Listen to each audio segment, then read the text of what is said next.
effect in 2024. And what we can see in today's outlook from the Reserve Bank is that clearly those lower interest rates are now flowing through into a stronger economy. The Reserve Bank is confidently forecasting that next year will be a year of lower inflation and higher growth. That's good news for New Zealand households because that means more New Zealanders will have the opportunity to get ahead, to find work and opportunities. It's also positive to note in today's update that we're seeing a very high number of first home buyers entering the housing market, the highest number in several years, which again reflects that with lower interest rates, housing has become more of an affordable option for many New Zealanders. I'm very happy to take your questions.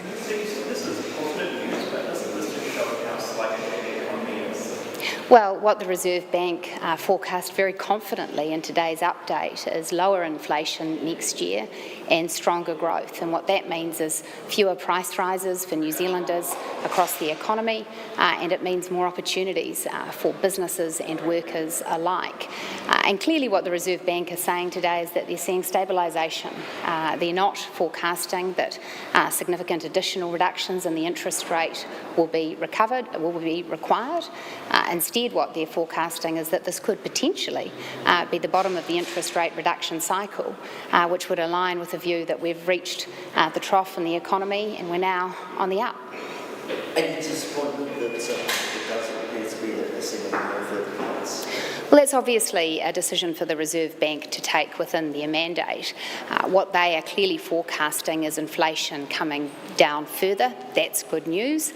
They're forecasting that that will happen with rising growth and with interest rates being maintained at a very low rate. So those three things together, I think, are positive news for New Zealanders, because what is the recipe that leads to people feeling better off? It's low inflation, it's low interest rates, it's higher growth. Those are the three things we've been working very hard for as a government, and the Reserve Bank is certainly saying that's what they see ahead of New Zealand. What sort of recovery are you expecting?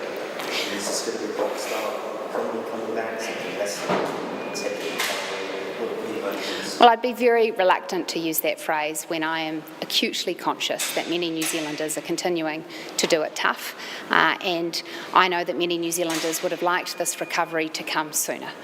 There is no question that New Zealand has been through a very difficult time economically, but what I do see in today's data and these independent forecasts is very solid basis to think that the growth is ahead of us and better times are ahead of us. And that's what we have consistently said as a government. If we fix these basics, if we get inflation under control, if we get interest rates coming down, we will recover growth. And there are a number of positive things across the economy that are leading a consensus of forecasters to say that they see next year as a year for stronger growth. They see rising exports, they see investment in productive projects, they see more job creation for New Zealanders. That's what I want for our economy. So I'm delighted to see it reflected in today's monetary policy statement. That rise in inflation was up to 3% attributed to food prices and petrol prices. What are you doing in those specific areas so that families are not going to be burnt? Well, on petrol prices, I'm delighted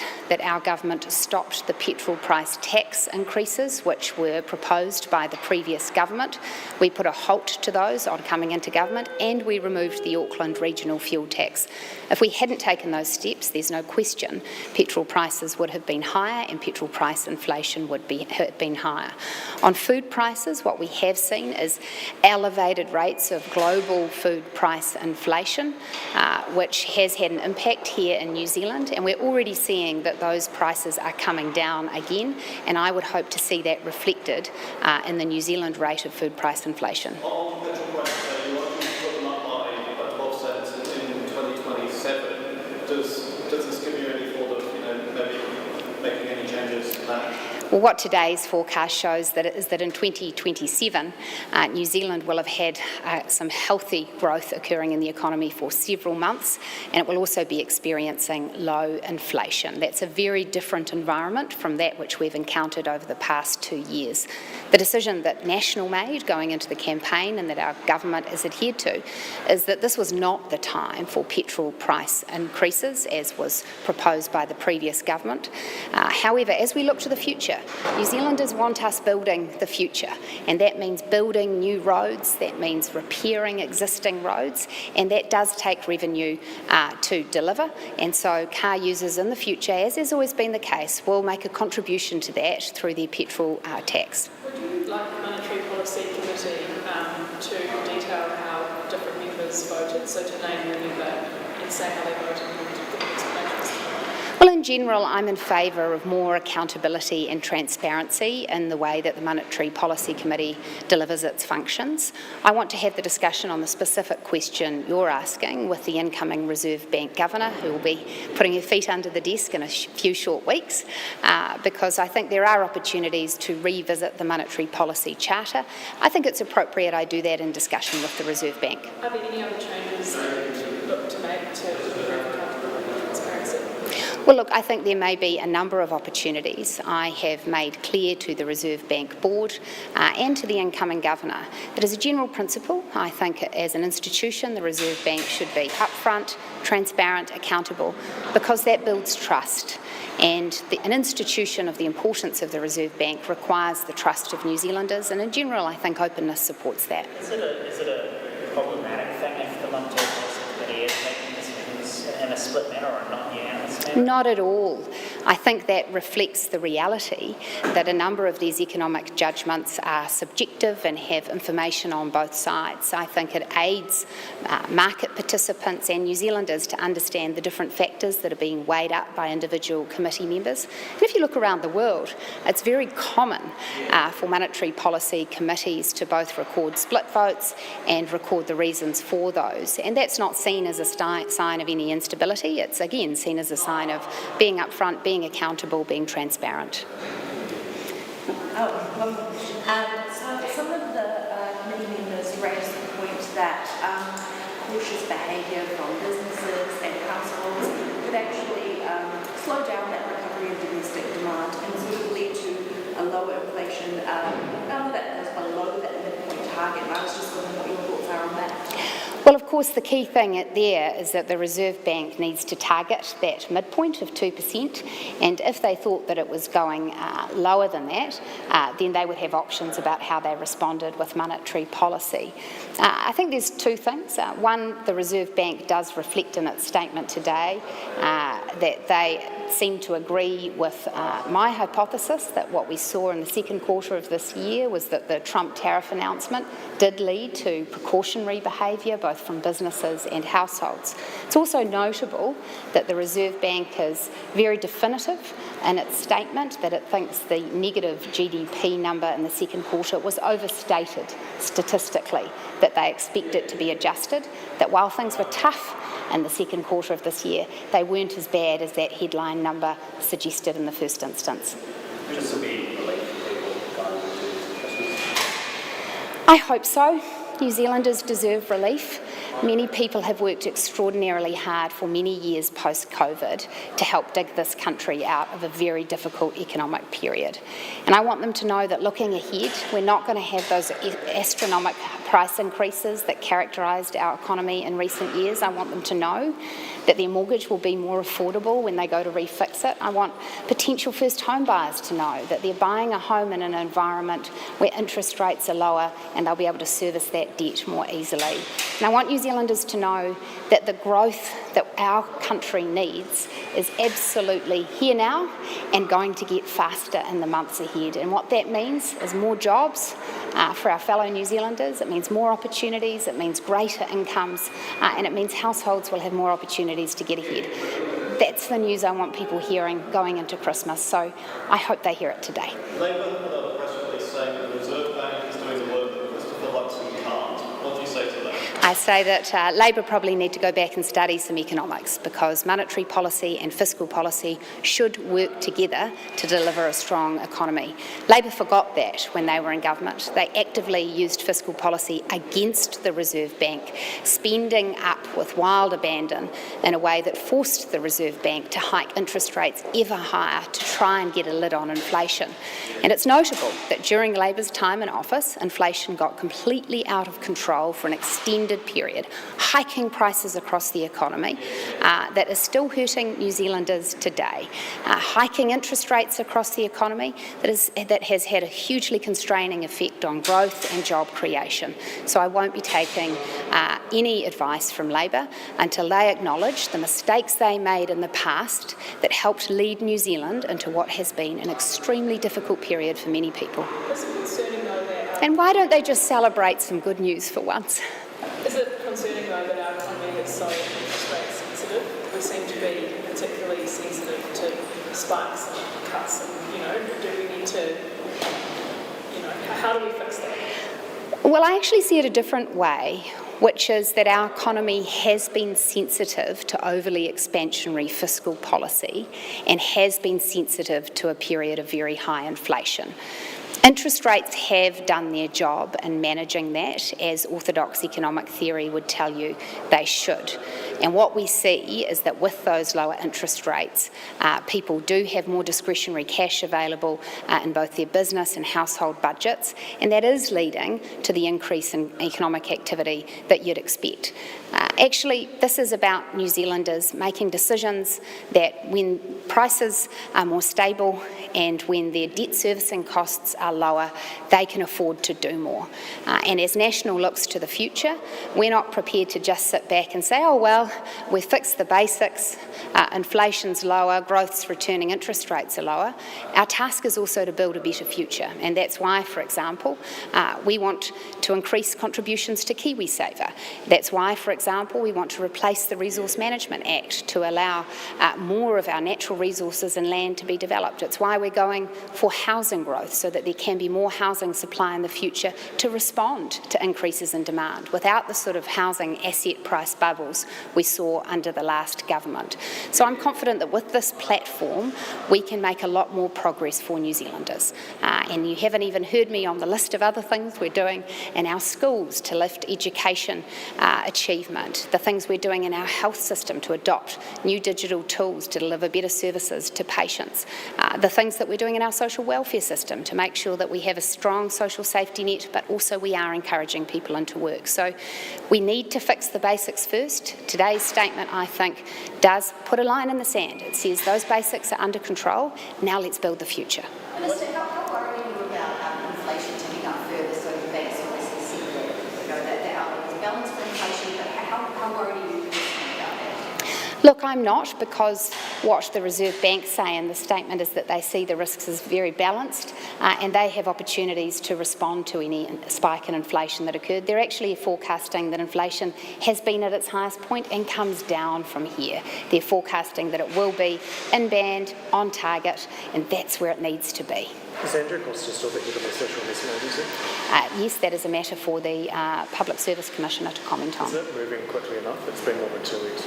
I understand that the Public Service Commissioner is conducting a thorough employment process. What is important is that the law is followed. Are you happy with that? Well, I want a clear outcome and I want it done in a way that creates the least risk to taxpayers. And is it being done in that way currently? On the information and advice I have had, yes. Would it be disappointing to you if it's possible was to receive a payout as part of that exit agreement?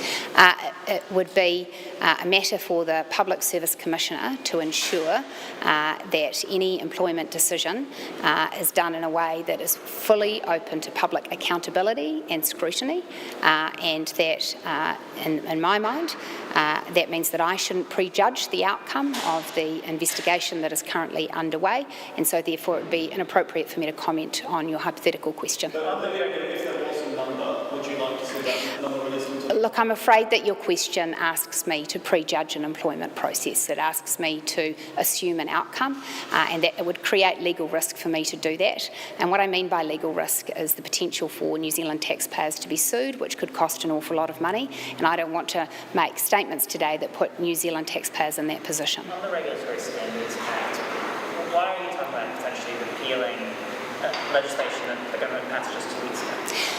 Well, we passed that legislation as a coalition government of 3 parties due to a commitment in the coalition agreement with the ACT party. It's also the case that going into the next election, every political party will have the opportunity to state its position on that Act. That's more than a year from now, we will have had an opportunity then to see how it is operated in practice, to see if the many concerns raised by a range of New Zealanders about it have come to pass, and it's appropriate that National take a position into the election that reflects what we think is best for the governing of New Zealand. Our job is not to prop up the policies of other parties. National's job is to put forward the policies we think are best for the country, and so therefore, if we think it is necessary to repeal that Act, we have to reserve the right to take that to the election as a campaign policy. We're not ruling it out, we haven't made a decision, but it's not impossible.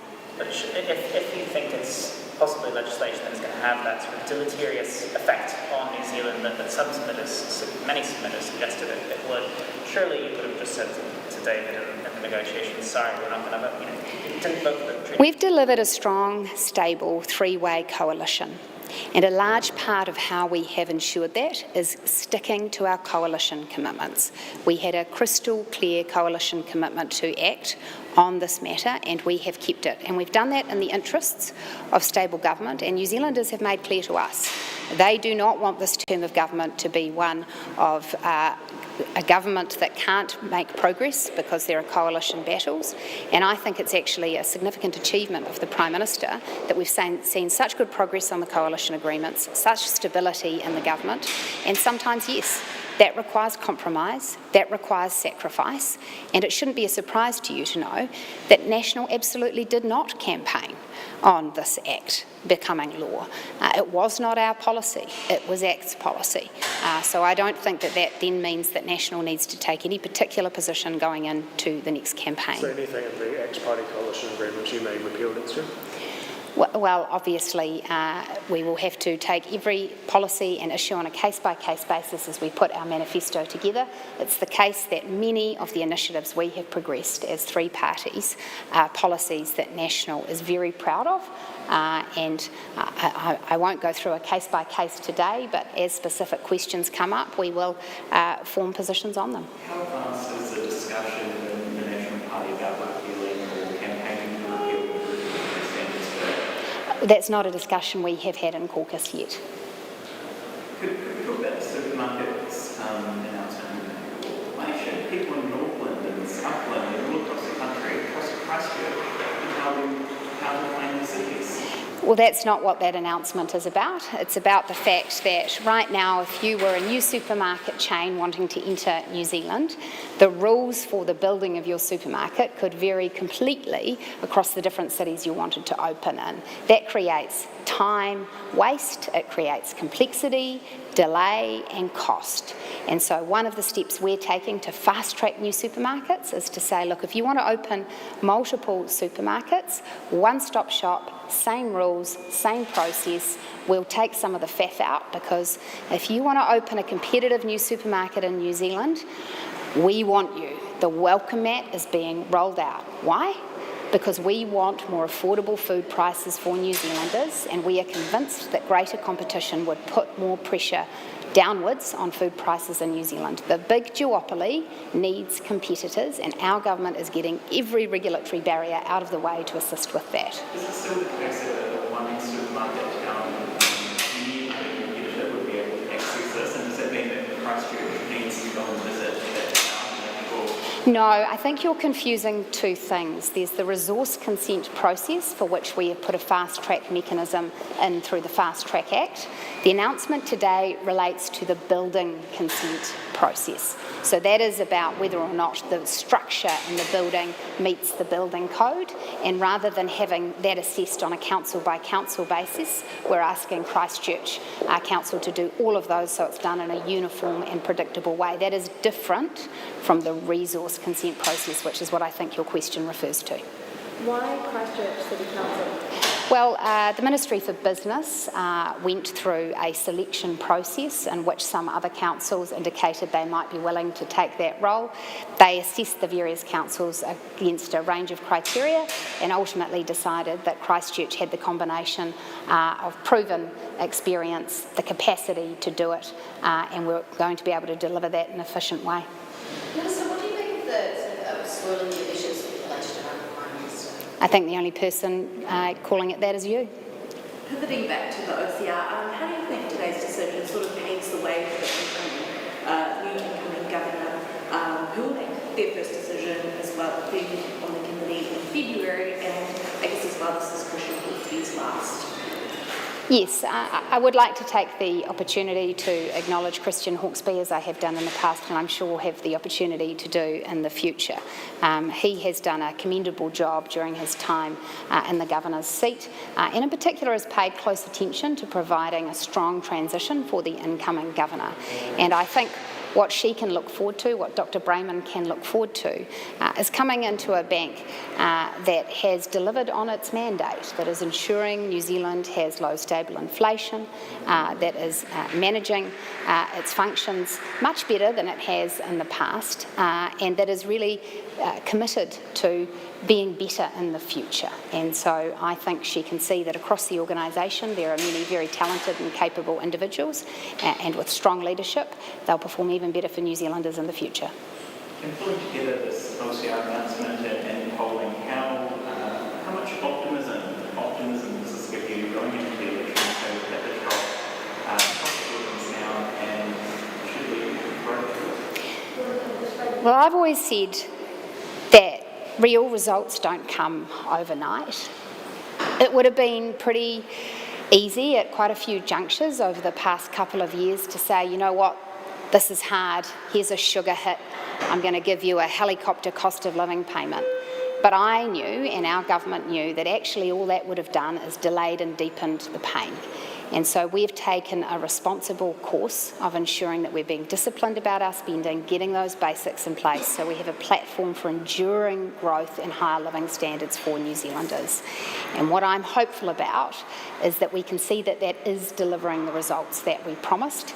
We now have a big job ahead of us to sustain those results. We cannot take them for granted, as some political parties would, and then to build a much better future through the sorts of reforms we're progressing, whether that's cutting through the complexity of regional government, replacing the Byzantine Resource Management Act, going for housing growth, improving education standards, building KiwiSaver.